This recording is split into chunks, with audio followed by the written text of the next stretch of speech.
తాతయ్య ఇది second part చెప్తున్నాను. ఇది ఎప్పుడు జీవితంలో నేను చెప్పేది అలా ఉన్నదో లేదో అని లేఖనాలు చూసుకుంటుండాలి. లేఖనంలో ఉంటే సత్యము, లేఖనంలో లేకపోతే అది నాది. నా మాట వినొద్దు, లేఖనం వినాలి. వాక్యము బయలుపరచబడిన వెలుగు కలుగును, తెలివిలేని వారికి తెలివినిచ్చును. అసలు ఎందుకు ఇదంతా ఏంటి అంతా అసలు ఇప్పుడు ఉదాహరణకి ఎందుకు ఈ భక్తి, ఎందుకు దేనికోసం, ఆయన ప్రాణానికి ఏమిటి? ఒకసారి సృష్టిని చూడండి. ఒకసారి చేసే పెద్ద వయసే పేట ఆయన ప్రణాళిక చెప్తున్నాం. ఆయన ప్రణాళిక ఏమిటి అసలు? ఆయన ప్రణాళిక ఏంటి? ఆయనతో ఎల్లప్పుడూ నిత్యజీవం పొంది ఆయనతో ఉండాలా. భూమి తన మహిమతో నింపబడాలా. ఆ ప్రణాళిక చెప్తున్నాడు. ప్రణాళిక పొందాలంటే ఏమి చేయాలి అది కూడా చెప్తాను. ఈ విషయాలు ఎప్పుడు కూడా బాగా వినండి. ఎప్పుడు కూడా అర్థం చేసుకోండి. నన్ను అర్థం చేసుకోండి. నా తపన, నా వేదన, నా బాధ అర్థం చేసుకోండి. ఎందుకు ఇదంతా? నాతో డాక్టర్లు అంతా చాలామంది నాతో పుట్టి పెరిగిన వారు భూమి మీద లేరు. నాతో డాక్టర్లు కూడా కొంతమంది చనిపోయారు. నాతో మా అన్నయ్య చనిపోయాడు, మా తమ్ముడు చనిపోయారు, మా తమ్ముడు ఇద్దరు చనిపోయారు, మా చల్లయ్య చనిపోయింది. ఎవరు లేరు. ఒంటరిగా వచ్చాను, ఒంటరిగానే ఉన్నాను. కాబట్టి తండ్రి నీవు తప్ప దిక్కెవరు లేరని ప్రార్థన చేసుకుంటున్నాను. నా మనసు మారింది, సత్యం చెప్తున్నా. బాగా ఇది ప్రతి విషయం బాగా అర్థం చేసుకోండి. చదవండి. 1 యోహాను 3:2. 1 యోహాను పత్రిక 3వ అధ్యాయము 2వ వచనం. ప్రియులారా, ఇప్పుడు మనము దేవుని పిల్లలమై ఉన్నాము. దేవుని పిల్లలు అంటే అర్థమేంటి? దేవుని ఆత్మ మూలముగా, దేవుని వాక్యం మూలముగా, దేవుని వెలుగులో ఆయన ద్వారా పుట్టినవాడు ఎలా ఉండాలి? ఆయన పిల్లలే. పిల్లికి పుట్టింది పిల్లే, సింహాన్ని పుట్టింది సింహం, దేవుని మూల పుట్టినాడు. మనమిక ఏమవుదుమో అది ఇంకా ప్రత్యక్షపరచబడలేదు. కానీ ఆయన ప్రత్యక్షమైనప్పుడు ఆయన ఉన్నట్లుగానే ఆయనను చూతుము గనుక ఆయనను పోలి ఉందమని ఎరుగుదము. ఎవరిని పోలి ఉండాలి? ఆ పరమతండ్రిని పోలి. పరమతండ్రి యశ్వని పోలి ఆయన పోలి ఉండాలి. యశ్వ తండ్రిని పోలి ఉన్నాడు, మనం యశ్వని పోలి ఉండాలి. ఓకే. పిలిపిలి 3:7 చదవండి. ఫిలిప్పీలకు రాసిన పత్రిక 3వ అధ్యాయము 21వ వచనం. సమస్తమును తనకు లోబర్చుకొన జాలిన శక్తిని బట్టి ఆయన మన దీన శరీరమును తన మహిమ గల శరీరమునకు సమరూపము గలదానిగా మార్చును. అబ్బా ఒకసారి ఆలోచించండి. ఆ పరమతండ్రి లేకపోతే ఆయన మహిమ శరీరం ఎలా ఉందో అలాంటి సమానమైన రూపమట. సమరూపము గలదాలుగా మాత్రం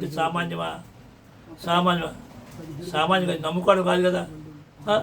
పరిశుద్ధులు పరిపూర్ణులకు సాగిపోవాలా.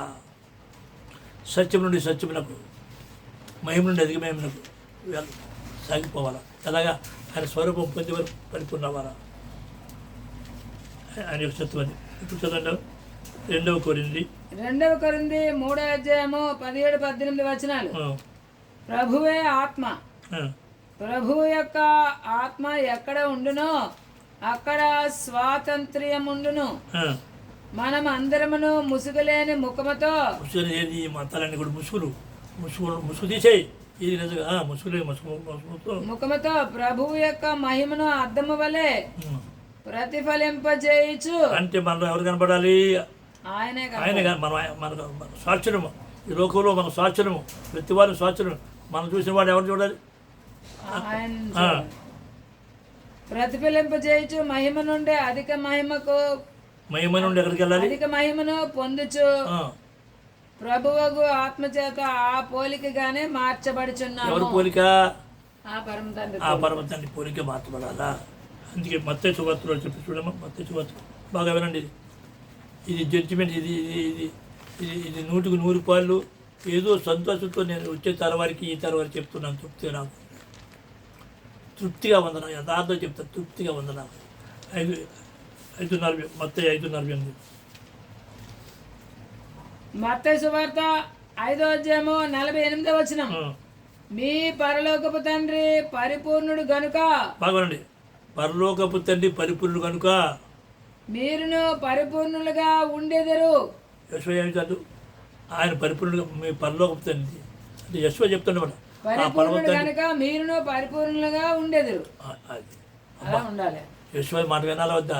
వినాలి. యశ్వ నేనే మార్గం చెప్పాడు కదా, నేనే సత్యం చెప్పాడు కదా, అని ఏం చెప్తాడు కదా, మీ పరలోకపు తండ్రి పరిపూర్ణ మనం కూడా పరిపూర్ణ అవ్వాలా అంటే మనం కూడా ఆయన రూపం పొందాలా, ఆయన మహిమ చర్యని పొందాలా, ఆయనతో ఉండాలి. ఆయన ఆయన ఆయన చిత్తం అది. ఒకసారి చూడమ్మా యోబు 19:25-26 వచనాలు. యోబు గారు ఏమని చెప్తాను చూడండి. అయితే నా విమోచకుడు సజీవుడనియు విమోచకుడు అంటే అర్థం సమాజం రేపేవాడు. తరువాత ఆయన భూమి మీద నిలుచుననియో నేను ఎరుగుదును. ఇలాగూ నా చర్మము చీకిపోయిన తర్వాత నేను సమాధి అయిన తర్వాత లేకపోతే నువ్వు సమాధి అయిన తర్వాత శరీరంతో నేను దేవుని చూచెదను. చర్మం చీకిపోదా కులిపోదా? మరి మళ్ళీ మళ్ళీ ఎలా మళ్ళీ శరీరం తండ్రి మహిమది ఎవరిని చూడాలి? తండ్రిని చూడాలా? నా మట్టుకు నేనే చూచెదను. నా మటుకు నేనే, మా ఆవిడ రాదు, మా పిల్లలు రాదు, మనవాడు రాదు, ఎవరు రాదు ఉంటుంది నాతో. నాకు వ్యక్తిగత సంబంధం, నన్ను తల్లి కడుపులో రూపించబడే నా మటుకు నేనే చూచేదను. మరి ఎవరునో కాదు, నేనే కన్నులారా ఆయనను చూచెదను. అప్పుడు కళ్ళు వచ్చాయి, ఈ కళ్ళు పోతాయి. అసలు అనేవి అబ్బా ఒక్కసారి ఆలోచించుకుంటారా, తాత్కాలికమైన శరీరం, తాత్కాలికమైన లోకము, తాత్కాలికమైన ధనము, తాత్కాలికమైన ఇవన్నీ కంటి కనబడి తాత్కాలికమైన ఆ తాత్కాలిక కాకుండా అదృశ్యమైన దాన్ని నిజాన్ని చూడదా తాతయ్య, నేను చూస్తున్నాను, నువ్వు చూడమని అర్థిస్తున్నాను. ఆయన ఇదంతా కంటి కనబడదంతా క్షణికం. కంటి కనబడి ఒకనాడు మనం వదిలేసి నేను వదిలేయాలా, తర్వాత మీరు కూడా వదిలేయాలా, నాది ఏదిరా ఒకసారి ఆలోచించండి. ఒకసారి ఇప్పుడు చదవమ్మా. యోబు 33:25 వచనం. అప్పుడు వాని మాంసము బాలుర మాంసము కన్నా ఆరోగ్యంగా నుండును. ఎప్పుడు పునరుత్థానం అవుతుందో మళ్ళీ మాంసం అయితే చూసేది మన జ్ఞానానికి అతిపడుతుంది బాబు. బాలుర మాంసం కూడా ఆరోగ్యంగా ఉంటుంది. వానికి తన చిన్ననాటి స్థితి తిరిగి కలుగును. ఇంగ్లీష్లో వచ్చి యూత్ ఎవరు వచ్చేదట, మళ్ళీ ఎవరు ముసలాడు అడుగుతానేమో, నూనె మళ్ళీ ఎవరు అడగలిగిస్తాను. ఒకసారి ఆలోచించండి. ఏం చేసుకోమంటావు, ఏం కావాలి, మనం పొందబో మహిమ ఎదుట ఈ కాలపు శ్రమలు ఎన్నదగినవి కావు. అర్థమైందా? కీర్తనలు 17:15. ఇప్పుడు దావీదు దాని గురించి ఏం చెప్తాడు కదండి. నేనైతే నీతి గలవాడనై నీ ముఖ దర్శనము చేసేదను. ఎవరు చూడు, అందరు కాదు, నీతి ఉన్నదమ్మా, ఆ నీతి తర్వాత మాట్లాడుతాం. నీతి గలవాడిని ముఖ దర్శనం చేసేద్దాం. నేను మేల్కొన్నప్పుడు అర్థమేంటి? సమాజం నుంచి మేల్కొన్నప్పుడు నీ స్వరూప దర్శనముతో, స్వరూపం అంటే ఆయన ఎవరి స్వరూపము?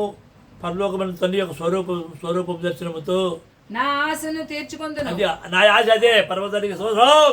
హల్లెలూయా. నాయనా అర్థం చేసుకోండి. నేను ఏ గురితో బయలుదేరాను, ఏ లక్ష్యంతో బయలుదేరాను, ఏ ప్రణాళికతో బయలుదేరాను, అదే 45 సంవత్సరాలు అదే ఉంది నా వద్దులో నాటుకుపోయింది. అదే చెప్తున్నాను, అదే తెలియజేస్తున్నాను, అదే బయలుపరుస్తున్నాను. అర్థం చేసి యెషయా 8:16 వచనం. ఈ ప్రమాణ వాక్యమును కట్టుము, ఈ బోధన ముద్రించి నా శిష్యులకు అప్పగింపము. వాడు వచ్చాడు కానీ నన్ను, నువ్వు యాజకుడివా లేకపోతే లేవీడివా, అసలు ఎవరయ్యా అన్నాడు. నేను యాజకుడు ఇప్పుడు ఎవడన్నా, ఆలయమే లేదు నేను యాజకుడిని కాదు, లేవీడి కాను, శిష్యుడిగా పెరుగుపడను, శిష్యుడు తయారు చేయమని చెప్తాడు. శిష్యుడు వేరు. మళ్ళీ చదవమ్మా, ఒకసారి 8:16 చదవమ్మా. 8:16 మరొకసారి చదవమ్మా. యెషయా 8:16. ఈ ప్రమాణ వాక్యమును కట్టుము, ఈ బోధన ముద్రించి అయిపోయింది, ముద్రించి నా శిష్యులకు అప్పగింపు. ఆయన శిష్యుల వారా ఆ దుర్గురితో బయలుదేరా సత్యం చెప్తూ పరలోకం తండ్రి నా తేర్పరి 45 సంవత్సరాల క్రితం 2 నర్సులతో 2 కాంపౌండ్ ఆసుపత్రితో చేతికొచ్చాను. నేను ఎవరు రప్పించారు? నేను ఆయన దగ్గరికి వెళ్ళలేదు, యథార్థం చెప్తున్నా. ఆయనే నన్ను నా దగ్గరికి వచ్చాడు, నన్ను రప్పించాడు, ట్రైనింగ్ ఇచ్చాడు. ఈ అన్నారు ట్రైనింగ్ ఇప్పుడు అసలైన బాధ ఇప్పుడు తెచ్చింది. శిష్యుడికి అప్పచెప్పాడు. అది నా ఉద్దేశం ఏంటి, అందరు శిష్యుడు, నా కొడుకులేటి, మనవలేటి, ప్రతి నన్ను తాతయ్యని పిలిచిన అందరినీ శిష్యులు చేశాను. నా ఆశ అది తప్పు. అయితే అందరూ వస్తారు రారు అనేది నా పని కాదు. నా హృదయంలో వాంఛ అది. ఎందుకు వాంఛ అంటే ఏం నా హృదయం వాంఛ? యెషయా 52:6 చదవమ్మా. 7 యెషయా 52:7 వచనం. సువార్త ప్రకటించుచు. చూసారా, ఇలా అందరినీ సువార్తలు చేసి నా ఆశ అది అవుతుంది నా సువార్త ప్రకటించుచు, సమాధానము చాటించుచు. ఎవరితో? పరలోక తండ్రితో సమాధానం చాటించుచు, సువర్తమానము ప్రకటించుచు. వర్తమానం అంటే మంచి వర్తమానం ప్రకటించచ్చు. అంటే మంచి వాటి గురించి వర్తమానమే మంచి వర్తమానం. రక్షణ సమాచారము ప్రచురించువాని పాదములు. అబ్బా, రక్షణ సమాచారం ప్రకటించువాని పాదములు. నీ దేవుడు ఏలుచున్నాడని సియోనుతో చెప్పుచున్న వాని పాదములు పర్వతముల మీద ఎంతో సుందరములై ఉన్నవి. పర్వతము ఎక్కడున్నవి? పర్వతం మీద ఉందట. పర్వతం ఎవరెక్తారు అది కూడా చెప్తే తర్వాత మాకు అర్థం చేసుకోండి. నా గురి, నా లక్ష్యం వేరు. మీరు ఇచ్చే డబ్బు నా దగ్గర ఉండదు, ఏది ఉండదు, మేడ ఉండవు, కారు ఉండదు, ఈ బట్టలు కూడా ఉండవు, ఇది కూడా ఉండదు, ఇదే ఏది ఉండదు, ఈ శరీరం ఉండదు, ఎవరికీ ఉండదు, ఎవరికి మీకే కాదు ఎవరికీ ఉండదు. కాబట్టి దృశ్యమైనదంతా అనిత్యము, శాశ్వత. చూడు ఒకసారి తండ్రి తండ్రి తండ్రి నన్ను తల్లి గర్భంలో రూపించేవాడా, నా మనవను తెరువు, నన్ను ఎందుకు పుట్టించావు, ఏం పంచావు చెడుగా. నాకు చర్చ చెప్తున్నా, 70 రూపాయలు అందించే స్థితిలో లేదు నేను. ఒకప్పుడు కాకినాడలో వెళ్ళిపోతున్నాను. అరే ఇండియా 70 రూపాయలు అద్దె లేదు, నేను ఇండియా తిరగలంటే వాడిని ఏం చెప్పి చెప్తాను. నాకు కావాల్సినవన్నీ నా వెనకాల వస్తున్నాయట, తగిన సమయం అందు ముందు నిలబడతాయి, ఊగి తీసుకోమని చెప్పాడు. దాంతో చెప్తున్నా, ఈవేళ నేను కాదు 10 మంది పోషించే శక్తి నాకు ఇచ్చాడు. ఏ లోటు లేదు, అన్ని రంగాల్లో. నాకు షుగర్ లేదు, బీపీ లేదు, ఏ లోటు లేదు. 10 మందిని పోషించే శక్తి వచ్చాడు. ఒకరు ఎవరైనా తండ్రి కొరకు సభలు పెంచుకున్నాను, నేను తండ్రి పని నీతో పాటు సహా వస్తా, వాడి భార్య బిడ్డతో వచ్చా పోషిస్తా. అర్థమైందా? ఏ లోటు లేదు. ధనం అంటే కోట, ఆ కోటలో ఉన్నా నేను. అయితే ఏకాంత ఒంటరిగా ఉన్నాను, సామాన్యం కాదు కోట రాత్రి. ఓకే పోలేదు, చదువమ్మా. దానియేలు గ్రంథము 12:3 వచనం. ఎప్పుడైతే సమర్పించుకుని తండ్రి పని చేస్తారో అది ఏమవుతుందట? 12 పడుతుంది. దానియేలు గ్రంథము 12:3 వచనం. బుద్ధిమంతులైతే ఆకాశ మండలంలోని జ్యోతులను పోలిన వారై ప్రకాశించెదరు. ఎవరు? జ్యోతులు. నీతి మార్గమును అనుసరించి నడుచుకున్నట్లు ఎవరు అనేకులను త్రిప్పుదురో. అర్థం చేసుకో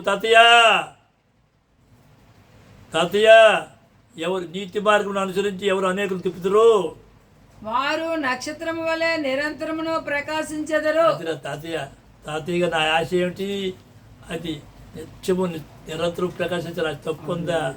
ఆడెవడో చెప్పాడే, ఆడు లోకస్తుడురా, మంచోడురా. మంచోడు ఎవడు? తండ్రి తప్ప మంచోడు ఎవడు లేడు. అది అందుకంటే యెషయా ఏమంటాడు? ఒకసారి యెషయా ఏమంటాడు? యోహాను సువార్త 6:27 వచనం. క్షయమైన ఆహారము కొరకు కష్టపడకుడి. అదే ఇక చాలా. అరే నిత్య జీవం కొరకు వెతుకని, నా రాజ్యాన్ని కానీ నిత్య జీవము కలుగజేయు క్షయమైన ఆహారం కొరకు కష్టపడవద్దు. క్షయమైన ఆహారం కొరకు కష్టపడకుడి, కానీ నిత్య జీవము కలుగజేయు అక్షయమైన ఆహారం కొరకే కష్టపడుడి. చెప్తా తాతయ్య, మీ అమ్మ చెప్పిన మాటగా అల్లాడేవాడు చెప్పిన కళ్ళు తెరబడలేదురా, కళ్ళు తెరబడలేదు. రే అనుకూలమైన బాధకుడు మంచోడు ఎవడురా? తండ్రి ఒకటే మంచోడు, నేను మంచోడు అని చెప్పలేదురా. నిత్య జీవితం అక్షయమైన ఆహారం కొరకు కష్టపడరా. అరే బైబిల్ చెప్పింది. మరొకసారి యెషయా కూడా ఏం చెప్పాడు? ఒకసారి చూడండి. యెషయా ఏం చెప్పాడు? మత్తయి సువార్త 28:19 చదవండి. మత్తయి సువార్త 28:19 వచనం. కాబట్టి మీరు వెళ్ళి సమస్త జనులను శిష్యులుగా చేయుడి. ఆయన సమస్త జనులు చేసి శిష్యులు అంటే ఎవడురా? సమస్త విడిచిపెట్టి నీవే తండ్రి, ఆయన వైపు చేతులు చాపేవాడు, ఆయన వైపు చేతులు చాపేవాడు, ఆయన వైపు దృష్టి నడిపేవాడు, ఆయన స్వరం వినేవాడు, ఆయన కొరకు జీవించు ఆడ శిష్యుడు. ఆయన ప్లాన్ అది, అదే ప్లాన్. తప్పే వదిలేదు. నా వంశంలో ఏ ఒక్కడు కూడా, ఏ కొడుకులు కానీ మనవలు కానీ రాబోతా ఏ ఒక్కడు క్షేమైన ఆహారం కొరకు జీవితం నాకు ఇష్టం లేదు. నా ఇష్టం తండ్రి యొక్క చెప్తాను చెప్తున్నాను. యథార్థవంతుడు ఏది అది చెప్తున్నాను. అర్థమైందే? అందుకనే ఇప్పుడు చెప్తాను వినండి. కీర్తనలు 15 అధ్యాయము 1-3 చదువమ్మా. యెహోవా నీ గుడారంలో అతిథిగా ఉండదగిన వాడెవడు? నీ పరిశుద్ధ పర్వతం మీద నివసింపదగిన వాడెవడు? బాగును. ఆ పర్వతం మీద ఆయన ఎక్కడున్నాడు? ఎత్తైన పర్వతం మీద ఉన్నాడు అతను. యథార్థమైన ప్రవర్తన కలిగి ఎవరి దృష్టిలో? ఆయన దృష్టిలో నీతిని అనుసరించచ్చు. ఆయన నీతి వేరు, మానవ నీతిని అనుసరించచ్చు. హృదయపూర్వకంగా నిజము పలుకువాడే. నిజమంటే అర్థం ఏంటి? వాక్యము. నిజమంటే సత్యమేది వాక్యము. అది పలక ఆయన గురించి అంటాడు. బాగా విన్నాను తాతయ్య, ఇది జడ్జిమెంట్, ఇది నాకు మీకు జడ్జిమెంట్, ఇది జడ్జిమెంట్, తీర్పు చేస్తాడు పరలోకం తండ్రి. నాకు తీర్పు, ఈ వాక్యం తీర్పు నేను నడాలే నీకు బోధించాలి. నడకుండా బోధించడం అంటే నేను వ్యాసదాన్ని అయిపోతాను. కీర్తన 24:3 చదువమ్మా. కీర్తన 24:3-4 వచనాలు. యెహోవా పర్వతమునకు ఎక్కదగిన వాడెవడు? యెహోవా పర్వతమునకు ఎక్కదగిన వాడెవడు? యెహోవా పర్వతమునకు బాగా వినండి, నమ్మడం కాదు. ఆయన ఎత్తైన పర్వతం మీద ఉన్నాడు. మరొకసారి చెప్తున్నా, పర్వతం అంటే నా చేర్పరి. నాకు 16వ సంవత్సరంలో నాకు తెలియజేశాడు. నా తండ్రి ఎత్తైన పర్వతం మీద ఉన్నాడని, ఆయన చాలా వృద్ధుడని నాకు తెలియజేశాడు. యథార్థం చెప్తాను. ఏంటి నాన్న, నేను మా అయ్య ఎత్తైన పర్వతం మీద ఉండట, చాలా వృద్ధుడట అని అడిగితే, ఏ జన్మలో ఏ అమ్మ కడుపులు పుట్టావో అని చెప్పాడు మా నాన్న. 16వ సంవత్సరం చెప్పాడు నన్ను. నా తండ్రి ఎత్తైన పర్వతం మీద ఉన్నాడు, ఆయన కాడు వృద్ధుడని నాకు చెప్పాడు. ఆ తండ్రి నన్ను పిలిచాడు, ఆ తండ్రి తెలియజేశాడు. పర్వతాన్ని నా తీర్పరే. మరి చదవమ్మా. కీర్తన 24:3-4 వచనాలు. కీర్తన 24:3-4 వచనం. యెహోవా పర్వతమునకు ఎక్కదగిన వాడెవడు? నమ్మడం కాదు. ఇవన్నీ కొండలు వేరు, పర్వతం వేరు. యెహోవా పర్వతం ఎక్కదగిన వాడెవడు? ఆయన పరిశుద్ధ స్థలములో నిలవదగిన వాడెవడు? ఎక్కిన తర్వాత సరిపోతుంది, మరి అక్కడ ఉండొద్దా? నిలవదగిన వాడెవడు? వ్యర్థమైన దాని యందు మనసు పెట్టకయో. నేను వ్యర్థము, నాది వ్యర్థము, నా వారు వ్యర్థము, కంది కలపదు వ్యర్థమద్దే. వ్యర్థమనే దాని యందు మనసు పెట్టకయో. కపటముగా ప్రమాణము చేయకయో. దేవుని దగ్గర ఏమని వచ్చావు? మొదట ఏమని వచ్చావు? మీరు ఏమనిచ్చారు? తండ్రి నీ పని ఒరే తెలుసో తెలియకో చెప్పించు. తండ్రి నీ పని చేస్తాను, నీ కొరకు జీవిస్తాను ప్రమాణం చేశావు కదా.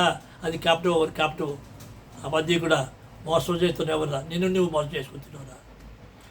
నిన్ను నువ్వు మోసం కపటముగా ప్రమాణం చేయకయు. నిర్దోషమైన చేతులను. చూడు, నిర్దోషమైన చేతులు అంటే చేతులు దోషపడకుండా. శుద్ధమైన హృదయమును కలిగి ఉండేవాడే వాడు యెహోవా వలన ఆశీర్వాదమును అందును. ఆదిరా ఇప్పుడు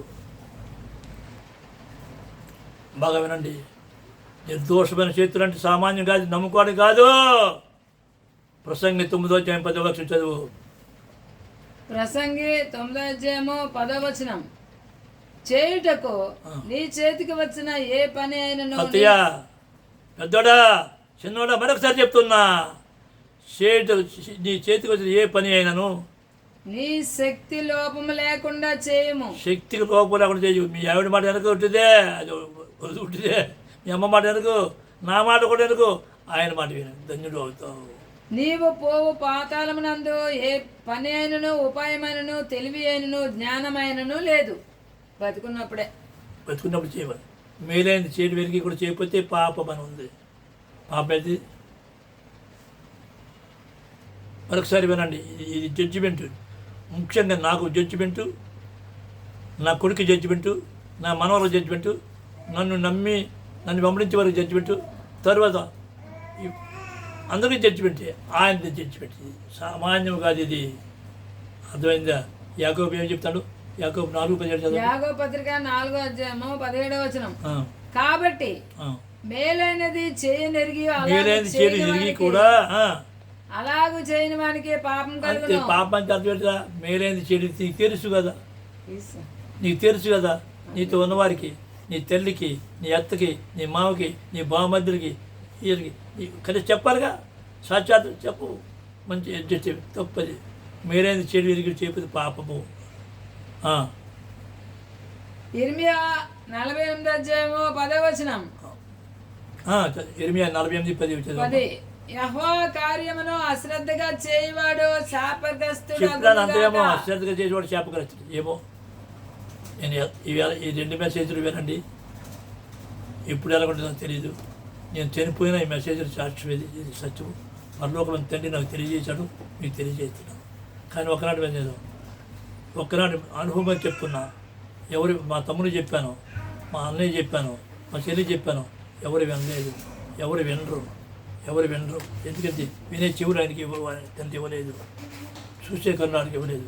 పరలోకం తండ్రి ఈ వర్తమానం నా తర్వాత కూడా వినపజేయడు కాక. యెహోవా నా నెంబర్ చెప్తానండి, మరొకసారి చెప్తాను. 9247866811. తర్వాత దీని message victory for Israel, VICTORY, victory FR for Israel, ISRAEL అని కొడితే నెట్ కొడితే వస్తుంది.